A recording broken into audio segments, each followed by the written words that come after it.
Opa, minha gente. Eu estava aqui alinhando. Primeiro que eu sou da época da Rádio Vitrola.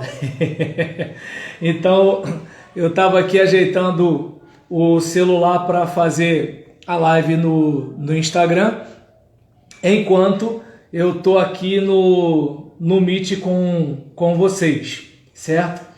E minha gente, primeiro eu quero cumprimentar vocês, né, por estarem participando desse nosso encontro, em que nós temos a oportunidade de refletir um pouco a respeito, seja da criação de filhos, ou seja também de algo relacionado ao trato com alunos, ao trato com pessoas que fazem parte do nosso grupo na igreja, né, no trabalho de liderança com jovens e adolescentes. E o que eu quero compartilhar com vocês aqui nesse momento tem a ver com uma inquietação minha. E essa inquietação, ela já ultrapassam os 20 anos. Eu fui pai social durante um certo tempo, e como pai social eu vi uma certa mudança na nossa sociedade no que se refere à nova geração, não é? E aí nesse trato com a nova geração, eu observei que estavam ocorrendo algumas transformações. Parafraseando Renato Russo, na sua música Índios, o futuro não é mais como era antigamente. E eu reparei que, primeiro, o respeito da nova geração pela antiga geração, o modo de lidar em que antes os mais velhos só olhavam ou davam aquela bronca, e as pessoas aceitavam até bronca dos pais dos outros, não é? E eu sou de um tempo em que, quando havia um problema entre o aluno e a escola, a professora gozava de fé pública e o aluno já estava queimado com a mãe. Então era praticamente certo do aluno levar uma coça e a professora ter razão, do que posteriormente eu comecei a perceber que era mais fácil a professora levar uma coça e o aluno ter razão. Então, diante dessas mudanças, eu, ao contrário de muitos colegas no seminário, minha monografia não foi sobre um assunto da história da teologia, mas foi algo relacionado à educação e especificamente na questão dos limites. E nisso, essa monografia, ela abordou questões relacionadas ao teórico Jean Piaget com a psicologia do desenvolvimento. Claro que eu também dialoguei um pouco com Freud, bem pouco com Jung, mas bem pouco mesmo com Bauman e com Vygotsky também, além, né, de ir para teologia bíblica e teologia sistemática, a fim de verificar como é que a gente poderia aplicar os princípios bíblicos numa época em que as recomendações, como o uso da vara, soaria como violência doméstica. E então, diante desse quadro, eu pensei, vou elaborar uma monografia que aborde a importância dos limites, inclusive para a qualidade de vida.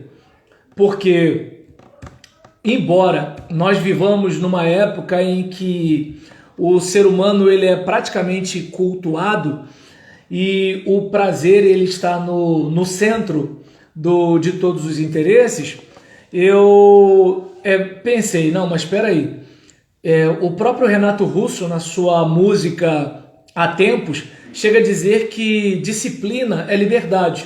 E hoje muitos coaches falam muito sobre isso, sobre a importância de uma vida disciplinada para você poder gerir o seu dia, para você se alimentar comendo algumas coisas das quais você não gosta para ter uma vida que você gostaria de ter. E aí, a partir, né, dessa aproximação entre psicologia e religião, o meu trabalho ele foca na seguinte pergunta: no que se refere à educação, né, da criança, por exemplo, de 0 a 12 anos, como os limites podem proporcionar qualidade de vida desde a infância até a vida adulta, certo? Por quê? Porque hoje eu e vocês que estão me acompanhando agora, nós trazemos muita bagagem da nossa infância. Para ter uma ideia, minha esposa estava conversando comigo ontem que meu filho estava dizendo para ela: mamãe, papai falou que comer muito doce faz mal à saúde. E eu lembro que a última vez que eu conversei com ele sobre isso deve ter mais ou menos quase 30 dias. Foi quando eu fui buscá-lo na escola, ou, se eu não me engano, acho que um dia na minha folga, alguma coisa mais ou menos assim. E eu pensei, meu Deus, eu falei um negócio para ele que já tem mais de 2 semanas e ele está contando para a mãe que eu contei para ele. Então, algo que acontece na infância da gente que pode marcar, inclusive, a nossa vida. É aquele cara que com seus 30 anos ainda lembra do seu pai lhe chamando de burro, né? Para a gente ter mais ou menos uma ideia. Então, no que se refere à educação da criança de 0 a 12 anos, como os limites podem proporcionar qualidade de vida desde a infância até a vida adulta? Essa é a minha pergunta central. E essa pergunta se desdobra em outra. Quais os critérios que devem ser usados ao ensinar limites às crianças? E aí, a partir daí, eu desenvolvi a resposta com a seguinte hipótese central e as hipóteses corolárias, que diz o seguinte, que visando a formação cidadã, aplicando princípios bíblicos extraídos da Bíblia Sagrada, numa perspectiva cristã protestante, respeitando o desenvolvimento desta criança segundo os critérios de Piaget e outros teóricos, discernindo qual a possibilidade de adequação destes princípios bíblicos, certo, ao contexto sociopolítico vigente.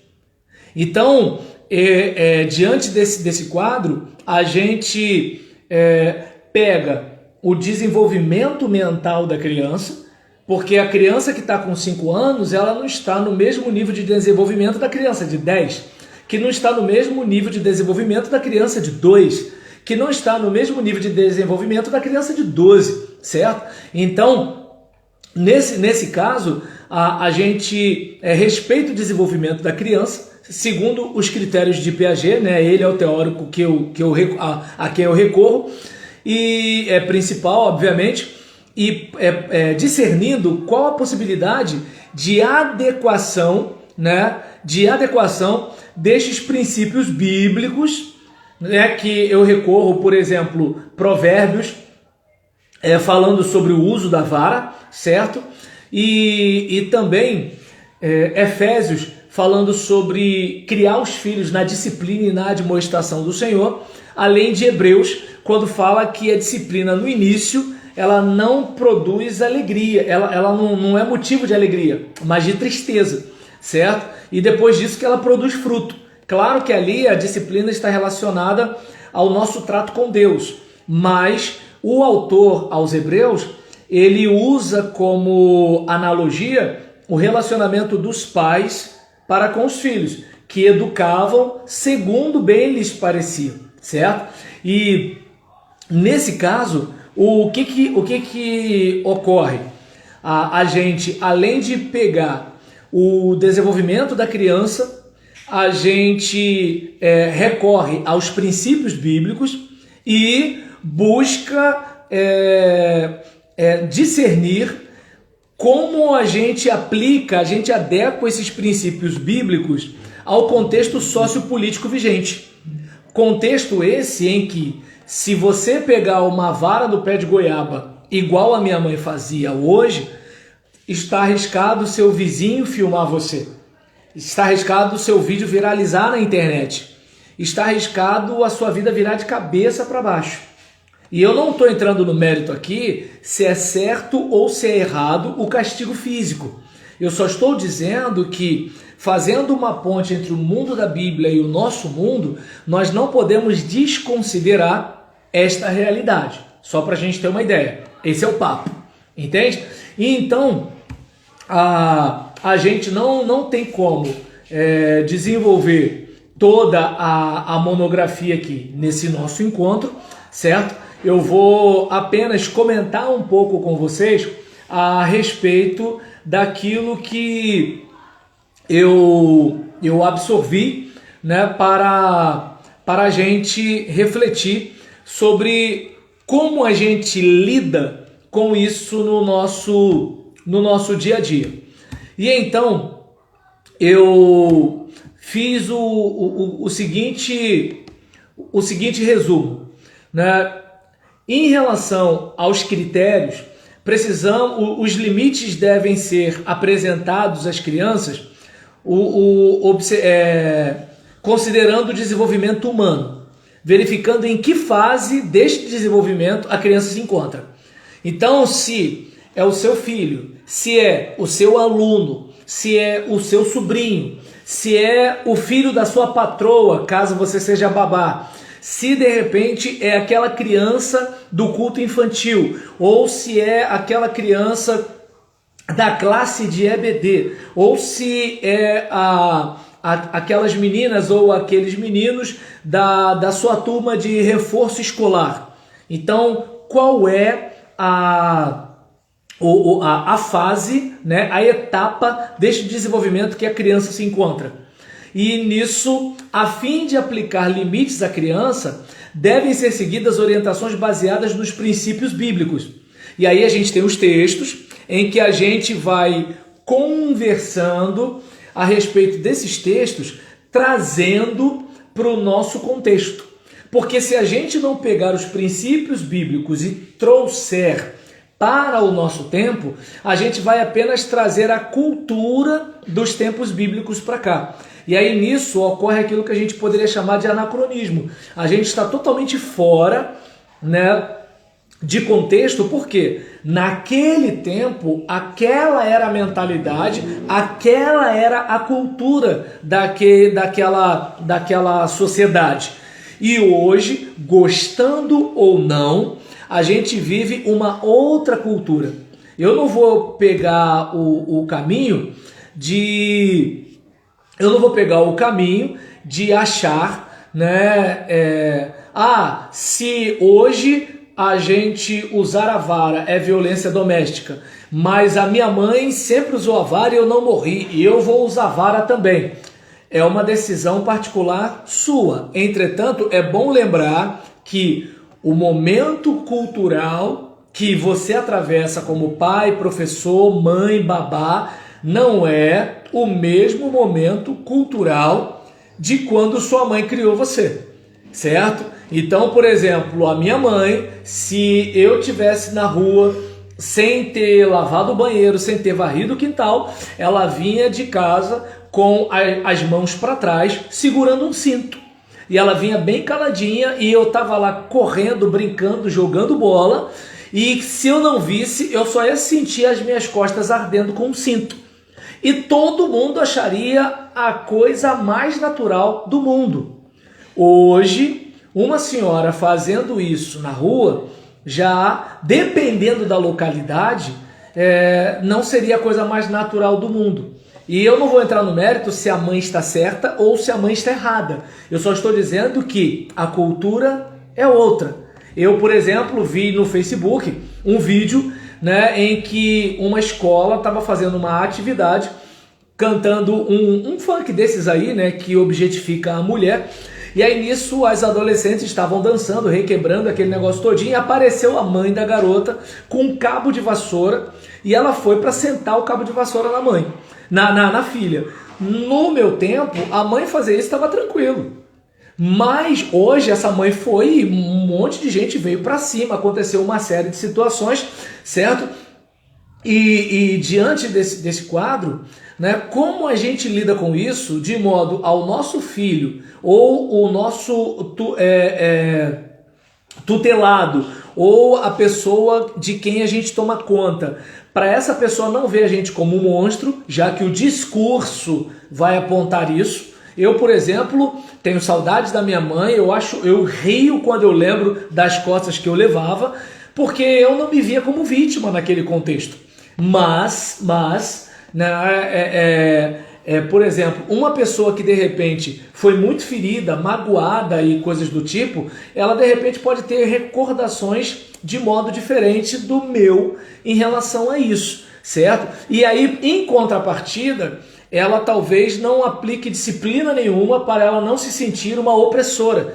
E aí, enquanto num contexto ela cresceu anulada, ela corre o risco de fazer com que o seu filho, a sua criança, cresça achando que o mundo lhe deve e que ele é um pequeno ditador que pode fazer as suas próprias vontades, certo? Então, a proposta desse nosso bate-papo é justamente dar esse alerta, entende? Ou seja, o futuro não é mais como era antigamente.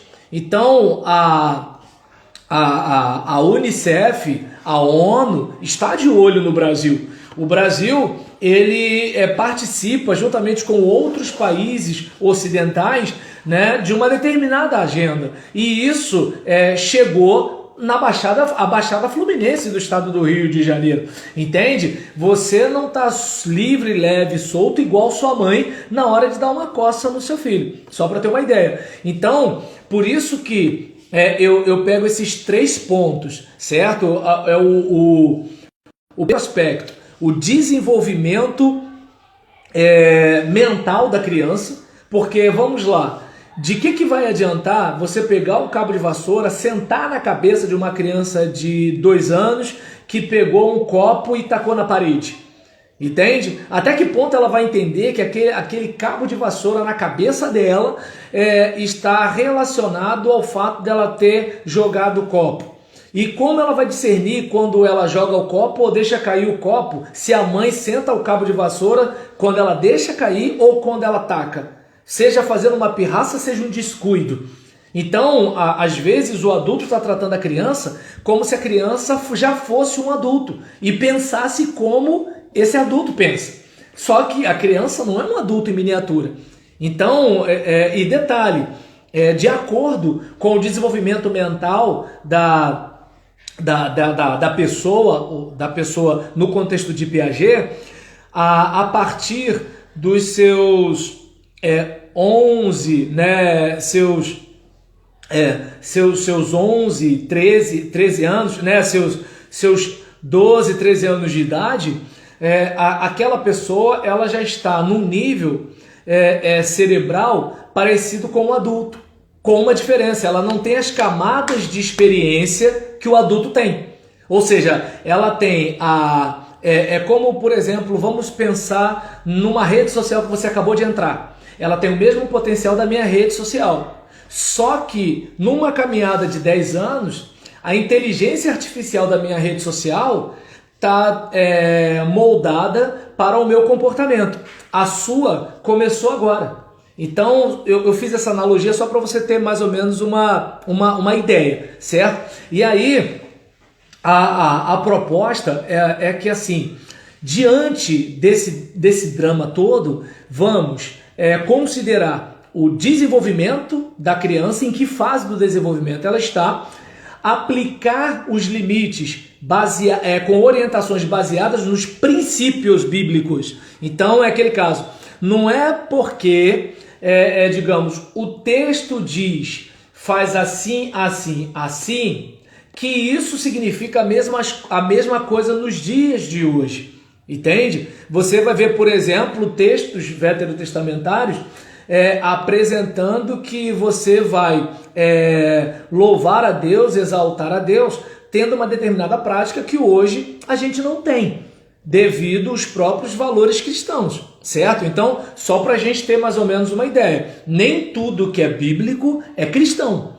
É bíblico, está na Bíblia, mas não quer dizer que é uma prática cristã.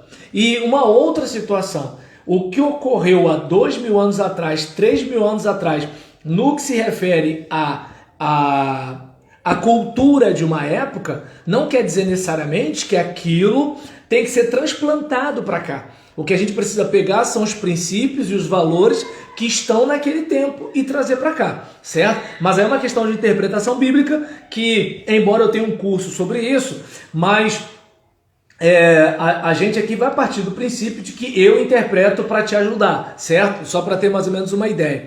O pessoal do Instagram talvez não consiga perceber porque que eu estou olhando tanto para outra direção. É porque as pessoas que se inscreveram em nosso workshop, elas estão nessa minha direção aqui e a gente está fazendo simultaneamente essa live aqui no Instagram para falar um pouco sobre bater ou não bater, certo? E até que ponto bater funciona ou não funciona.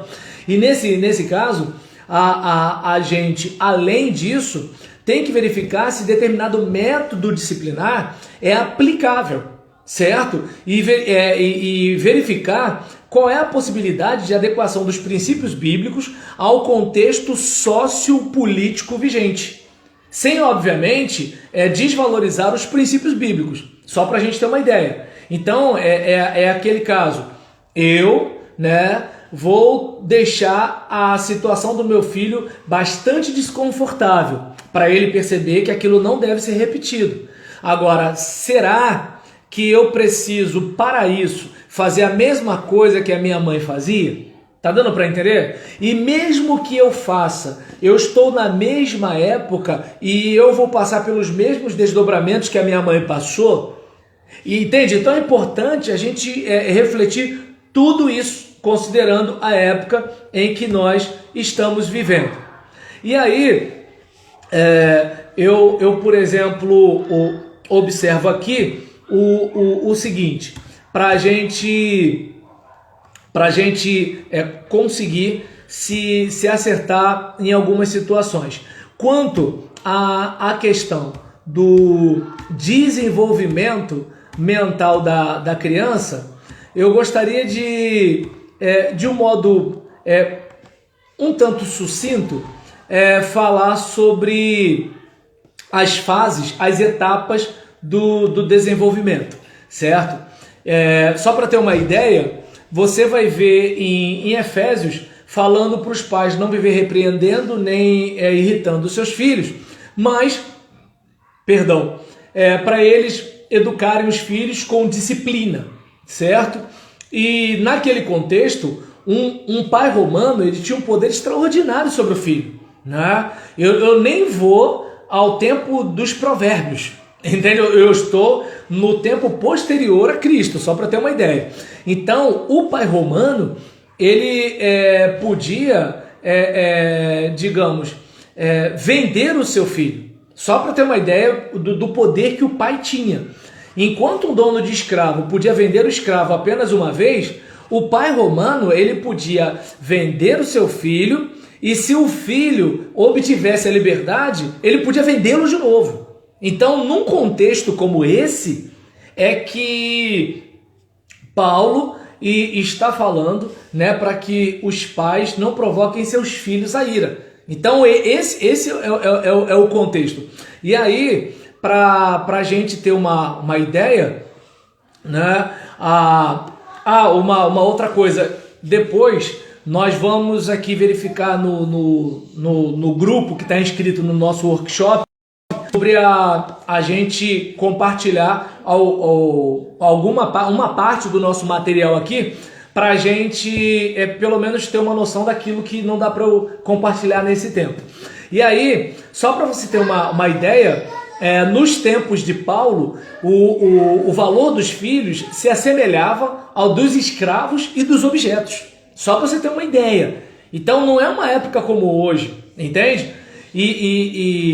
Nesse contexto que a gente vive hoje, é bem mais complicado para os pais. Por quê? Porque todo mundo se mete na educação do seu filho, entende? Então, digamos, vou pegar um exemplo.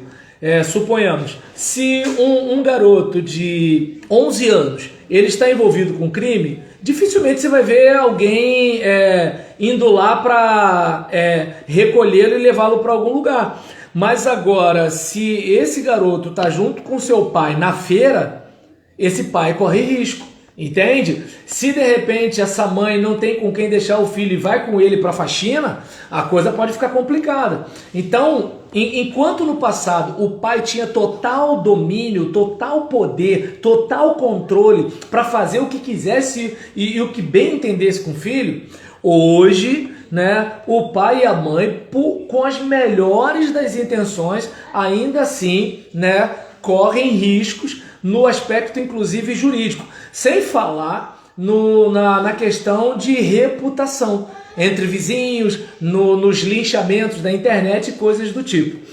E aí, pegando a questão do desenvolvimento, segundo a teoria do desenvolvimento de Jean Piaget, todo indivíduo deve passar por 4 períodos. O primeiro é o sensório motor, o segundo é o pré-operacional, o terceiro é operacional concreto e o quarto é operacional formal. No primeiro período, na etapa do período sensório-motor, de 0 a 2 anos, o conhecimento se dá principalmente pela manipulação. Então, o que acontece? A sua criança, entre 0 a 2 anos, ela não está fazendo uma reflexão se ela está sendo rebelde, desobediente, aquela coisa todinha. Ela tem sensações. O que dá prazer? O que causa dor? Entende? E aí tem aquele efeito dopaminérgico, né? Ela tem uma sensação boa, ela quer repetir. Ponto. Não vou muito longe. Eu e você. Você sabe que não é para comer aquele pudim de leite. Mas só de falar pudim de leite, você já começa a salivar. E aí você já pegou um pedaço, mas você sabe que não pode pegar outro. Para você já não é complicado isso, apesar de você ter mais de 2 anos de idade? Entende? Agora, observe bem uma criança num período em que a inteligência dela é sensorial e motora. A inteligência dela está relacionada ao que ela sente. A inteligência dela está relacionada ao que ela pode tocar, o que ela pode pegar, o que ela pode provar. Entende? Então esse é o período de 0 a 2 anos. Aí, numa situação dessa, o pai planta a mão na criança. Ah, você fez isso e você não sei o que lá. Gente, por favor, essa criança, ela tá numa fase que, assim, ela tá lidando com as sensações, certo? E aí, depois desse período, entre 2 a 7 anos, temos o período pré-operacional. É quando aparece a linguagem. Eu fui tirar uma foto do meu filho numa determinada situação, e aí eu falei com a mãe dele, né? E vai cortar o pé dele. E, cortar meu pé? Então, assim, a linguagem, ela ainda está se desenvolvendo, entende? Se eu falo com a minha esposa sobre cortar o pé dela na foto, ela entende. No caso dele, tem que explicar um pouco mais, certo? Hoje ele perguntou para a mãe dele se ele era velho, né? Então, assim, tá aparecendo a linguagem, o significado daquilo que se diz, certo? E isso vai dando o quê? Uma mudança significativa na cognição, na afetividade, na aceleração, na afetividade, na interação. Então, como, por exemplo, o nome do meu filho, ele é Roberlan. Então, se eu falo com ele, ô meu filho, faz isso não. Não, pai, eu quero fazer. Ô filho, aí, me empresta um controle remoto? Não, não empresto não. Agora, se eu usar um tom mais ou menos, Roberlan, ele já percebe pelo tom que eu não estou negociando. Entende? Que naquele momento ele não tem poder de barganha. Deu para perceber? Então, assim, mas ele está numa fase que ele consegue perceber isso porque, de acordo com a teoria de Piaget, apareceu a linguagem. E isso vai trazendo uma mudança significativa na cognição. Ele começa a entender as coisas de um modo diferente de quando ele tinha entre 0 e 2 anos de idade, certo? E isso vai acelerando o desenvolvimento, porque agora ele já olha para as letras, ele já sabe que aquilo ali compõe uma palavra e aquela palavra compõe um texto e assim por diante, certo? E depois disso tem um operacional concreto, que é entre os 7 e 11 anos de idade. Nesse período, a capacidade para interagir e refletir e decidir entre o prazer e dever a partir de situações concretas. Então, já tem mais aquela ideia de assim, olha, eu gosto, mas eu não posso fazer isso. Ou eu posso, mas eu não devo fazer isso. Então, assim, já é uma fase que já dá para você conversar um pouco mais. Enquanto entre 2 a 7 anos, você não traz todo um discurso, um sermão para a criança. Você fala em frases mais curtas, certo? Porque naquele momento ali, ele não aquela pessoa que vai entender tudo o que você está falando. Entende? Vou pegar um exemplo.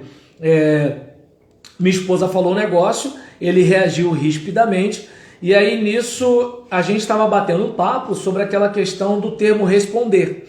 E aí quando a gente escuta fulano não me responde, a gente tem aquela ideia de que responder é sinônimo de ser mal criado.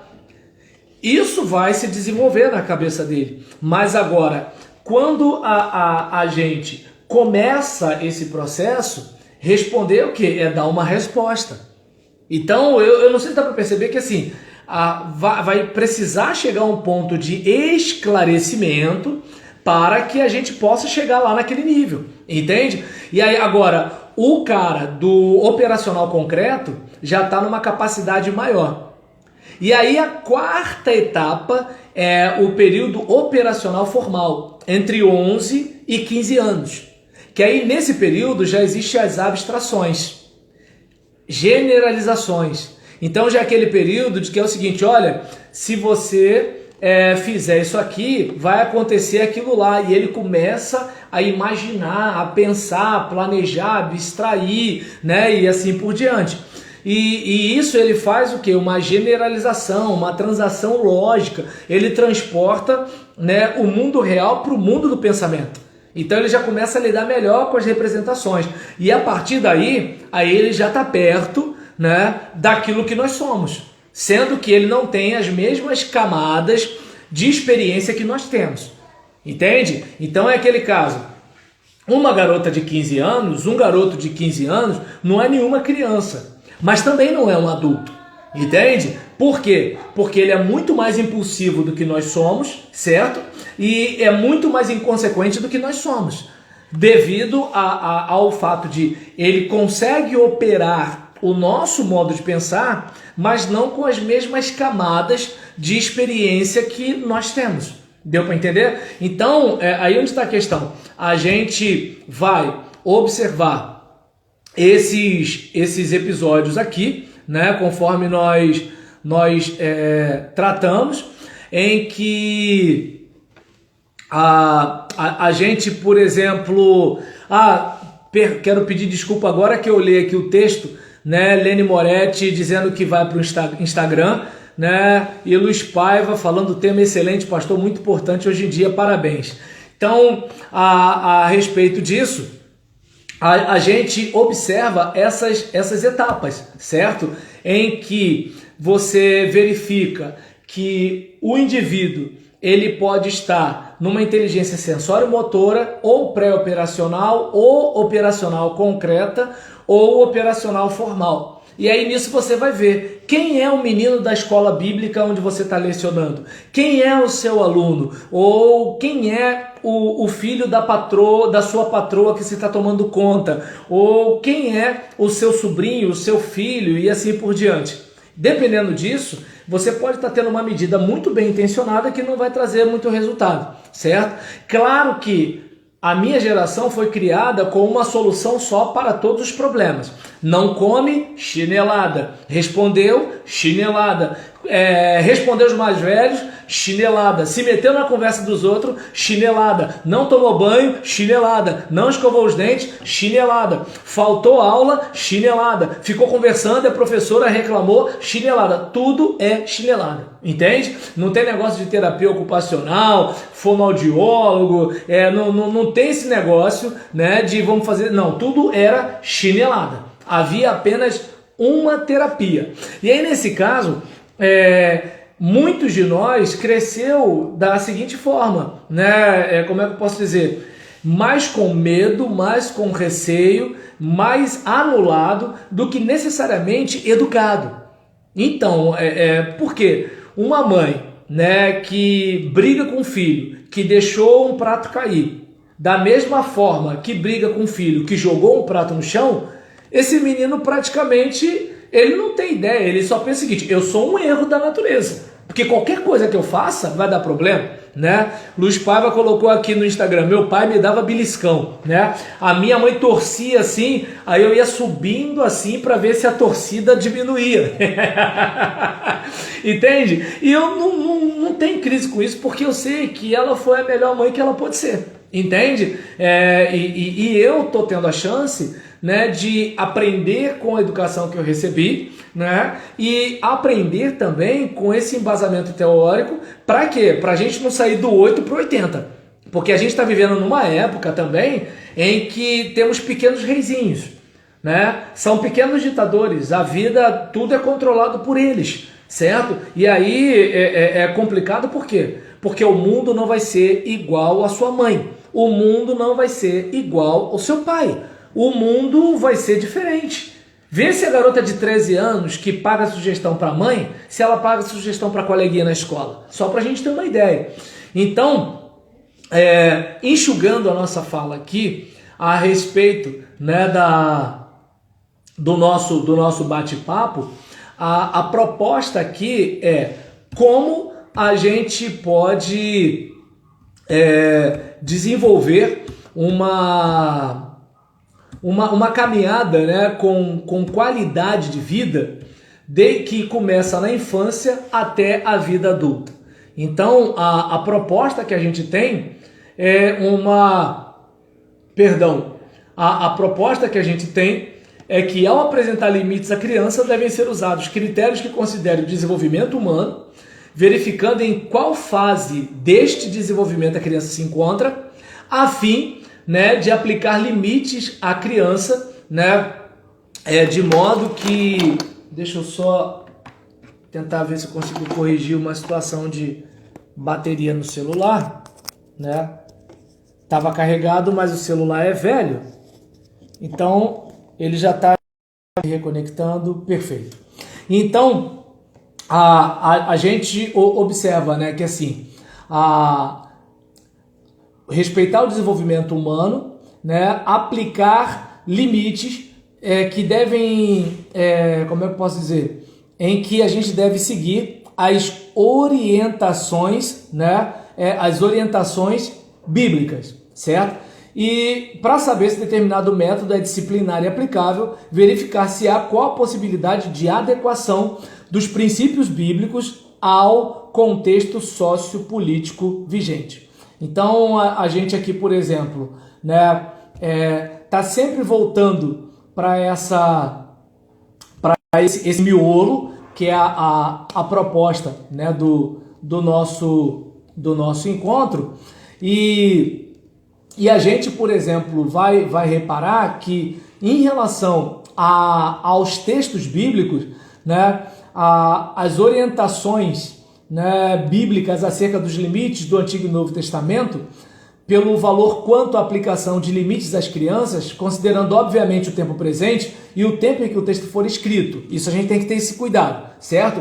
Nos tempos bíblicos, quando não havia adolescência, porque não sei se você sabe, a puberdade é biológica, a adolescência é cultural, mas aí é uma outra situação, não dá tempo de falar sobre isso aqui.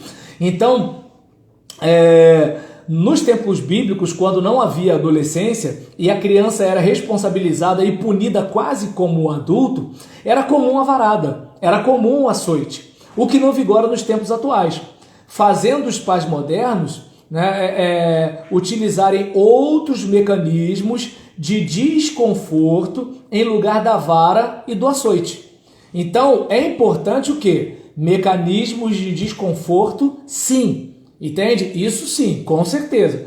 Agora, daí a ser a vara ou o açoite é que complica. Tá na Bíblia? Tá na Bíblia. Mas como é que você faz para lidar com isso no contexto em que existe uma lei chamada Lei da Palmada?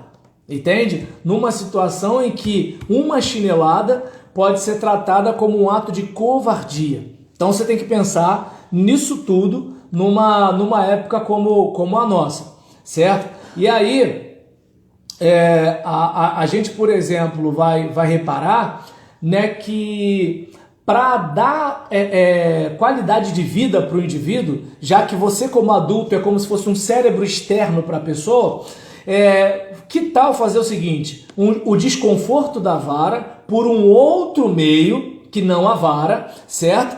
Para promover a obediência desde a tenra infância. Para que a anomia reinante neste século, porque vivemos numa época de príncipes e princesas, entende? Ninguém quer ter compromisso com nada, entende? As pessoas não respeitam normas, elas não respeitam regras, elas não respeitam ninguém, entende? E isso não é um problema da criança, é um problema da época. Todo mundo acha que todo mundo lhe deve tudo, só para ter mais ou menos a ideia. Então, nesse período, a gente precisa ter cuidado com os nossos pequenos para que essa anomia, né, não seja capaz de prejudicar a estrutura familiar. Que mulher vai querer ficar casada com um meninão? Que homem vai querer ficar casada com uma meninona? Né? Quem vai querer dar emprego para um camarada inconsequente que acha que todo mundo é o pai dele? Então é importante observar isso. Uma pessoa que não respeita nada nem ninguém, como é que ela vai exercer uma liderança na igreja? Como é que ela vai crescer no mercado de trabalho? Certo? Então, a fim de não prejudicar a estrutura familiar e, consequentemente, a estrutura da criança, enquanto pessoa em desenvolvimento. Até porque vai ser uma pessoa que ninguém vai querer ter por perto. E aí eu pergunto, você quer isso para o seu filho? Né? Então, a disciplina ela é necessária, né, para o autodesenvolvimento, para a preservação da sociedade, para o bem comum, que resulta em proteção individual, né, gerando assim uma vida com mais qualidade. Porque esse é o problema da nossa sociedade. Todo mundo quer resolver tudo do seu próprio jeito. Ninguém, por exemplo, quer respeitar a lei do trânsito. E se você for reclamar, o cara já sai com uma arma na mão. Entende? Como se assim, o mundo é meu, né? Eu sou o dono da rua, eu sou o dono do universo, né? Uma coisa mais ou menos assim. E aí, a gente, por exemplo, eu vou fechar por aqui, lembrando, né, de uma frase de Paulo Freire, em que ele fala que a liberdade sem limites é tão negada quanto a liberdade asfixiada ou castrada. Pois sem limites, né, agora a palavra minha, tanto a liberdade quanto a autoridade, elas vão se perverter em licença ou em autoritarismo.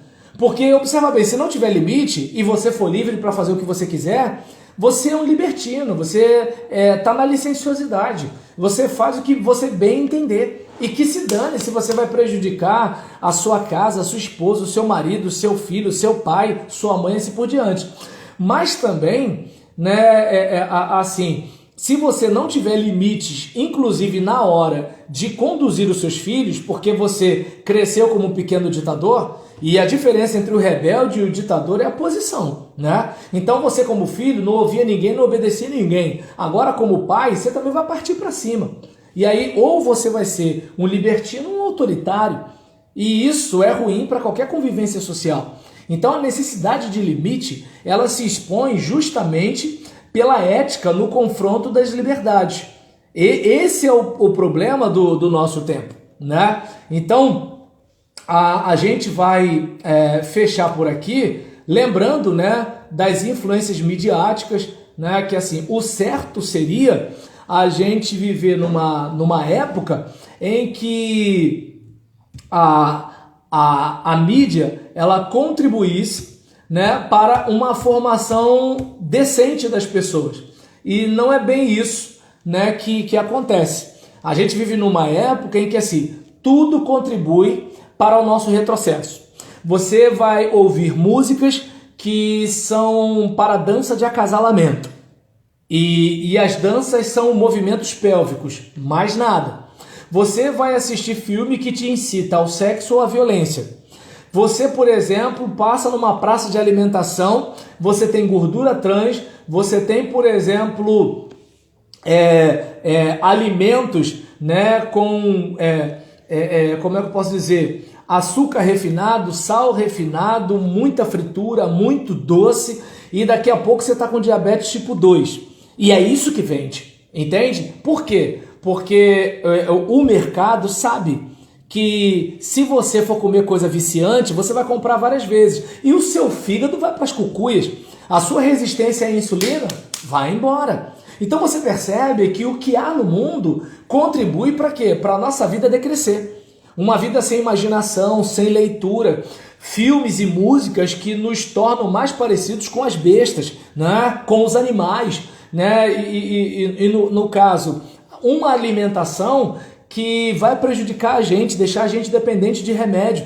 Então, aí eu volto à fala de Renato Russo, disciplina e liberdade. Agora, não tem como uma criança se tornar um adulto saudável, pleno, com limites, se ele não aprendeu agora na infância. Ele pode até conseguir, caindo a ficha depois de quebrar muito a cara, mas ele vai ter uma luta para conseguir se liderar que vai ser bem menor se você, como um cérebro externo, maior de idade, responsável por ele, ajudar. Entende? Então, essa é a proposta aqui. Eu espero, né, que vocês tenham gostado dessa nossa live, desse nosso workshop. É uma pegada diferente, né, do que vocês estão acostumados a me ouvir. Eu prego na igreja de alguns aqui, né, eu dou aula em alguns seminários e tudo tal. Então não é comum eu tá falando sobre isso. Mas, né, em relação a esse contexto, eu acredito que é algo bastante importante, né, para a nossa vida, para a nossa família. Né? De repente você pode estar assim, hoje em dia o mundo está perdido e tudo tal, essa molecada não quer nada. Eu não acho que é bem assim. Eu só acho que a gente precisa buscar estratégias, já que não sei se é teoria da conspiração da minha parte, mas parece que é importante que as nossas famílias sejam destruídas. É importante que a nossa saúde seja prejudicada, porque se houvesse uma intenção real de promoção do ser humano, as músicas seriam diferentes, os filmes seriam diferentes e a refeição na praça de alimentação seria diferente. Parece que tem alguma coisa contribuindo para os nossos lares serem destruídos, para as nossas crianças se tornarem reizinhos mimados e para que os nossos adolescentes se tornem bestas, né, movidas a sexo e violência. E que os nossos adultos sejam pessoas muito adoecidas porque não cuidam da própria saúde, certo? Então, o Thiago está dizendo que está sem som, né? Eu não sei se tá... então beleza, a Marlene falou que tá com som.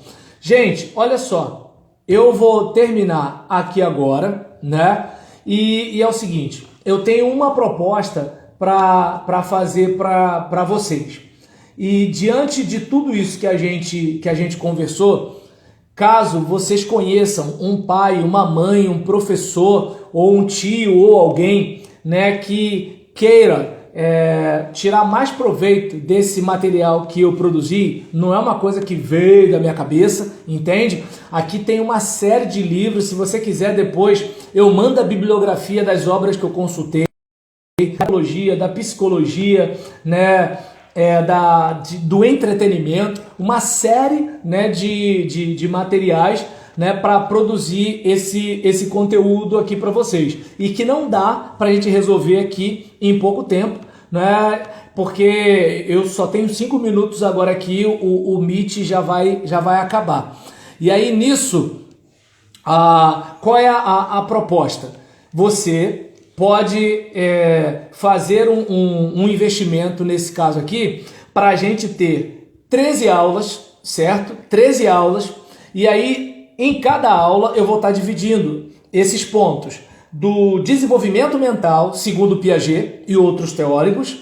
Eu vou pegar os princípios bíblicos no livro de Provérbios, no livro de Efésios e no livro de Hebreus, e vou fazer uma adequação em relação a pareceres da ONU, da Unicef, o Estatuto da Criança e do Adolescente, e como a gente pode traçar uma estratégia para a educação, para a formação dos nossos, né, sem necessariamente pegar o caminho desagradável, né, de ter uma consequência ruim pelo recurso à violência física, tá certo? Então, a proposta da gente seria um pacote de R$ 297 por todo o curso. Para ter uma ideia, R$ 297 dividido, né, por todos esses encontros, fica na casa de R$ 22. Então, quem aqui faz curso de teologia sabe que esse valor seria o valor de uma mensalidade.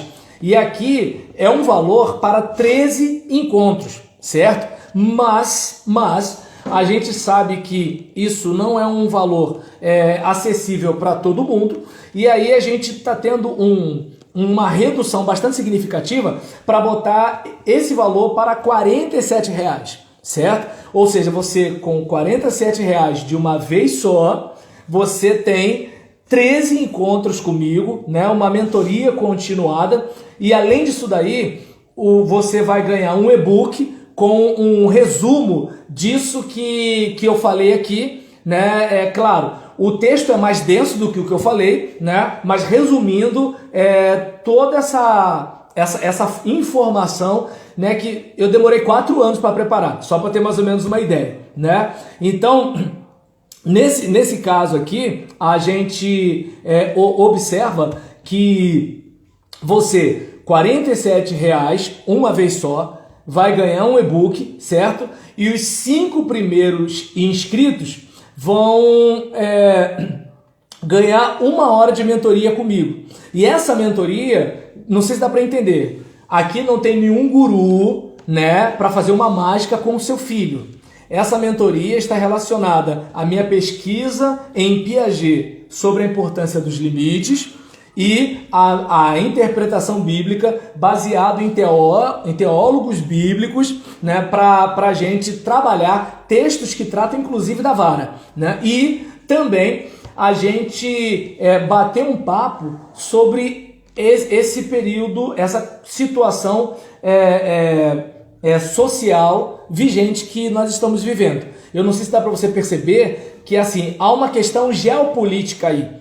O que está acontecendo no Brasil não é uma questão do Brasil. O que está acontecendo no Brasil é uma questão mundial, entende? Então você, por exemplo, querer forçar a barra para viver o tempo da sua mãe hoje, em que o mundo todo está olhando para o Brasil e discutindo, né, o que o presidente da República faz, o que acontece na sua cidade, como é que está a população carcerária. Eu não sei se dá para você perceber. Os tempos são outros, entende? E a gente precisa, né, lidar com esse novo tempo. Então, repetindo, R$ 47 em vez de 297, um e-book, o e-book já é certo para você, né? E 1 hora de mentoria para os primeiros 5 inscritos, certo? E aí eu, por exemplo, vou colocar o link agora aí, né, para você, e aí você vai pegar o link aí, e do link você já vai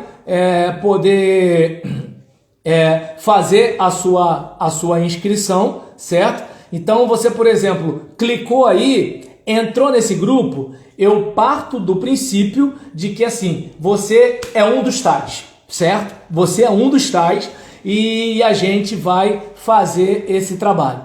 Então, minha gente, vai terminar aqui a minha chamada no Meet em 2 minutos e eu não sei se alguém tem alguma frase aí para deixar, né, antes da gente terminar. Corre para a gente montar o grupo, tá legal? Porque a gente tá nesse valor até amanhã, tá tranquilo?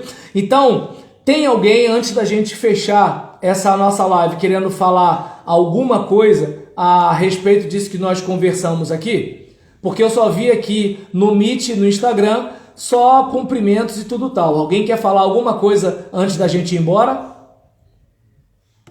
Porque a gente agora vai terminar, né? Quero agradecer aqui Clóvis, Suzana, Marlene, Tiago, todo mundo que está aqui com a gente, o pessoal que apareceu no Instagram, o pessoal que chegou junto aqui, né? Que comentou, que bateu um papo. E assim, eu estou muito feliz com essa live. E aí você dá para perceber esses 3 aspectos, né? Como é que a gente pode promover uma educação infantil na questão dos limites que venha gerar, né, bons cidadãos, que possa produzir pessoas que vão somar para uma sociedade melhor.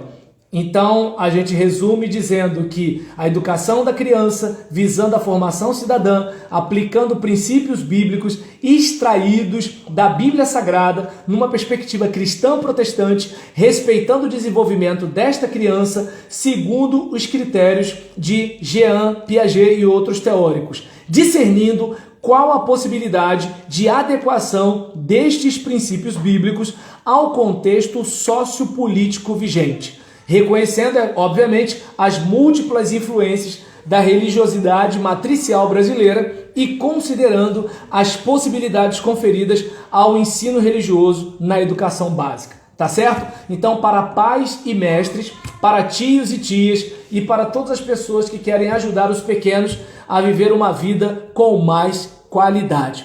Um forte abraço para vocês, muito obrigado por estarem comigo até aqui. Tá legal, minha gente? Um forte abraço para vocês. Shalom, shalom. O link do grupo tá aí. Até amanhã. Estou aguardando vocês para vocês fazerem, né, essa parceria aí para nossa caminhada. Tá legal? E se você souber de alguém que poderia estar interessado, compartilhe isso daí. Falou? Um forte abraço então, né, gente? Fiquem com Deus e até a próxima.